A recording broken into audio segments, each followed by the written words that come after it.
আমাদের ফিলিস্তিনের গাজা রাফার মুসলমান ধ্বংস হচ্ছে, আমরা দেখি না?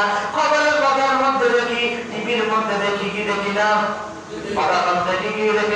আমরা ফিলিস্তিন যাইতে পারবো না, গাজা যাইয়া যুদ্ধ করতে পারবো না, আমাদের টাকা নাই, পয়সা নাই, ক্ষমতা নাই, সৈন্য নাই, অস্ত্র নাই, বাহিনী নাই, কিন্তু আমাদের একটাই করতে পারবো, দুইটা হাত করে আল্লাহর দরবারে দোয়া করবো, আল্লাহ ফিলিস্তিনের গাজা রাফার মুসলমানকে আল্লাহ তুমি যারা শহীদ হয়েছে তাদেরকে শহীদের মর্যাদা দিয়া দাও, যারা আল্লাহ বেঁচে আছে হাসপাতালে আছে সুস্থতার নিয়ামত নসিব করে দাও, ইহুদি নাসারার বংশধরকে, ইহুদিদের আওয়াজটা শাসককে আল্লাহ তুমি ধ্বংস করে মাটির সাথে মিশিয়ে দেওয়া করতে পারবো কি পারবো না?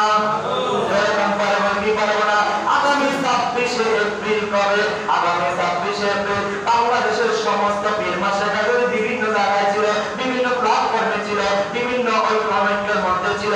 এখন বাংলাদেশে আহলে সুন্নাহ ওয়াল জামাত প্রত্যেকটা রকমের প্রত্যেকটা আহলে সুন্নাহ ওয়াল জামাতের আশিকান মুরিদান জাকিরান পীর মাশায়েখ একত্রিত হইয়া এক প্ল্যাটফর্মে আইসা 26শে এপ্রিল রোজ শনিবার ঢাকা শহরটি উত্তরের ময়দানে সেখানে ফিলিস্তিনের পক্ষে ইসরায়েলের বিরুদ্ধে সেখানে রুখে দাঁড়াবার জন্য সমাবেশে ডাক দিয়েছে। ন্যূনতম থেকে 3টে বার যাবে, যাদের সম্ভব হয়ে যাবে আল্লাহ পাক যেন কবুল করে ধরে বলুন আমিন। তাহলে কি আমাদের ময়দানে বলতে পারবেন আল্লাহ ফিলিস্তিনি মুসলমানের জন্য কিছু করতে পারি না, গাজার মুসলমানরা আমার মুসলমানের জন্য কিছু করতে পারি না? সামান্য একটু হাজিরা দিয়া, সামান্য একটু সহযোগিতা করিরা, তাদের পক্ষে যারা ছিল আমাকে মাফ করে দেবে, আল্লাহ দিতে পারে কি পারে না?